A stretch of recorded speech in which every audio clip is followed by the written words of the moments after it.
사랑하는 은혜와 진리 장로교회 교우 여러분, 어젯밤도 평안하셨습니까? 오늘도 내 눈에는 보이지 않아도 하나님은 일하고 계심을 믿으며 내 삶 속에서 하나님의 뜻이 이루어지기를 믿음으로 고백하며 살아가는 저와 여러분이 되시기를 주님의 이름으로 축원합니다. 오늘 새벽에 만나보면은 히브리서 11장 23절로 31절입니다. 히브리서 11장 23절로 31절을 제가 읽어드리겠습니다.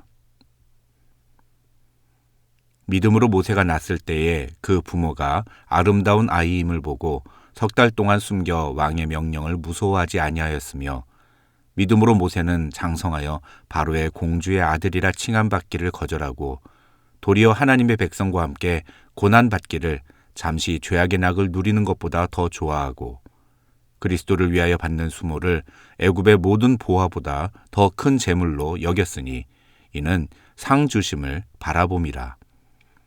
믿음으로 애굽을 떠나 왕의 노함을 무서워하지 아니하고 곧 보이지 아니하는 자를 보는 것 같이 하여 참았으며 믿음으로 유월절과 피 뿌리는 예식을 정하였으니 이는 장자를 멸하는 자로 그들을 건드리지 않게 하려 한 것이며 믿음으로 그들은 홍해를 육지같이 건넜으나 애굽 사람들은 이것을 시험하다가 빠져 죽었으며 믿음으로 7일 동안 여리고를 도니 성이 무너졌으며 믿음으로 기생 라합은 정탐꾼을 평안히 영접하였으므로 순종하지 아니한 자와 함께 멸망하지 아니하였도다. 오늘 본문인 23절로 31절에는 모세의 부모와 모세 그리고 이스라엘 백성들과 기생 라합의 이야기가 등장합니다. 먼저 23절에 나오는 모세의 부모의 믿음에 대한 내용을 살펴보겠습니다. 모세의 부모에 대한 이야기는 출애굽기 2장에 나옵니다. 그러나 사실 그 내용을 이해하려면 출애굽기 1장 15절부터 22절에 나오는 내용을 알아야 합니다. 출애굽기 1장 15절을 보면 애굽왕 바로는 히브리 산파 십브라와 부하에게 히브리 여인들이 아들을 낳으면 아이를 죽이라고 명령합니다.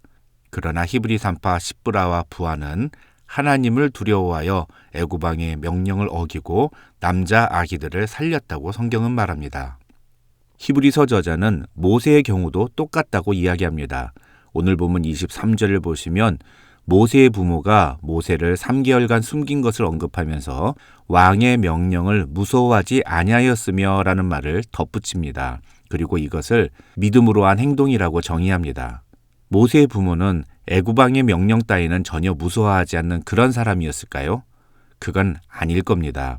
그러나 히브리서의 저자는 모세의 부모가 모세를 살린 것을 믿음에서 비롯된 행동이라고 표현하고 있다는 것이 중요한 것입니다.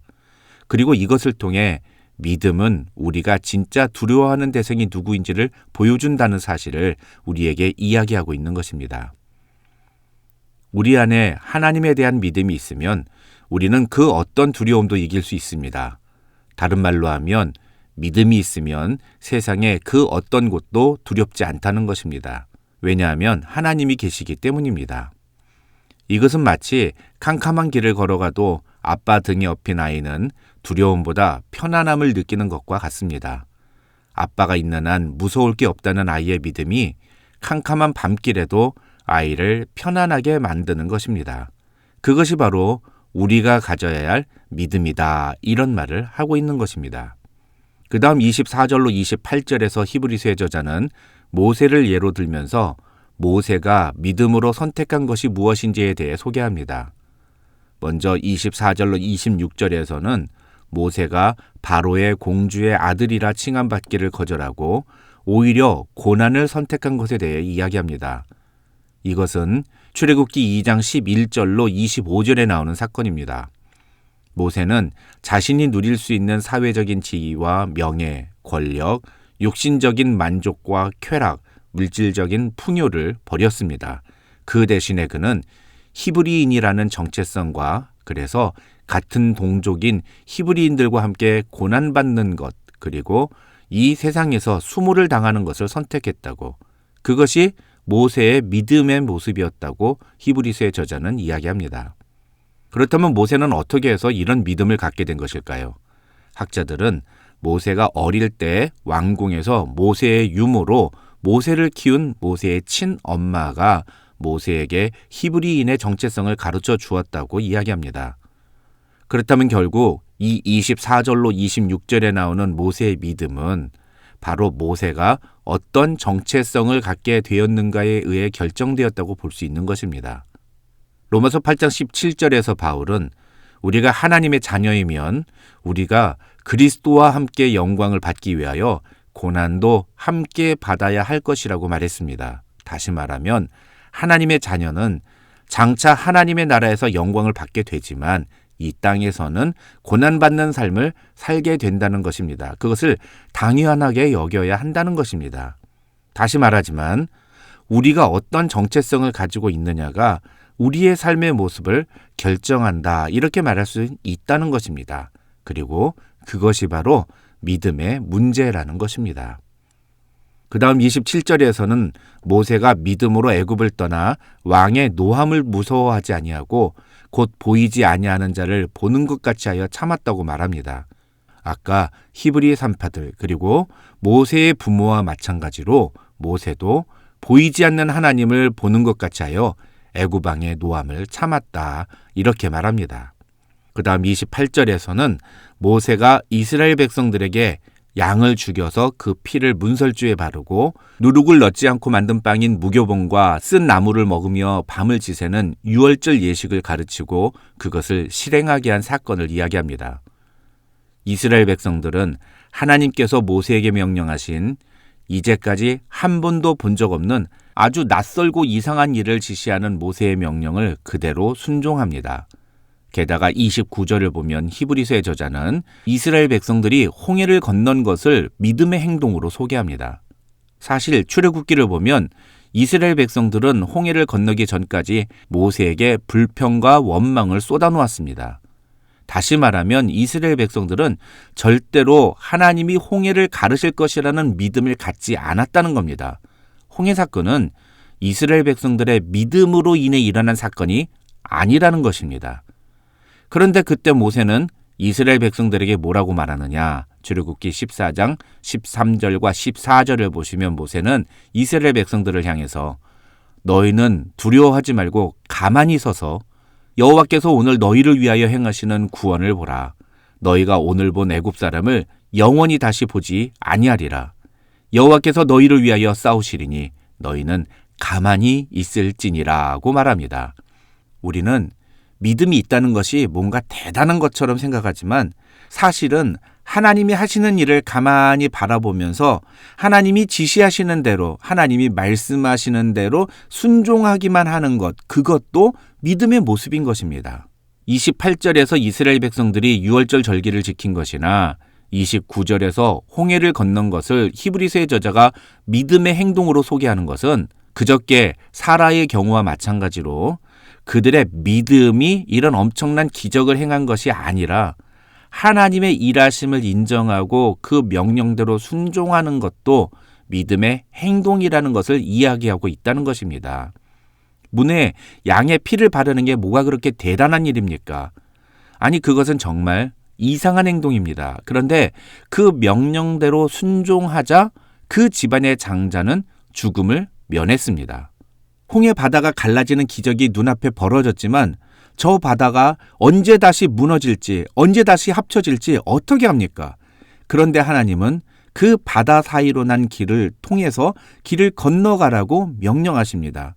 그렇게 홍해 바닷길을 건너라고 명령하시는 하나님의 명령대로 순종했을 때 그들은 목숨을 건졌습니다.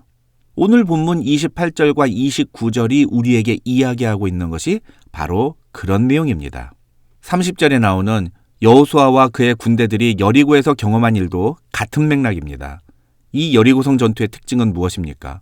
그것은 기존의 전투 전략을 완전히 깨트려버린 전적으로 하나님의 명령대로 순종함으로 얻은 승리였다는 것입니다.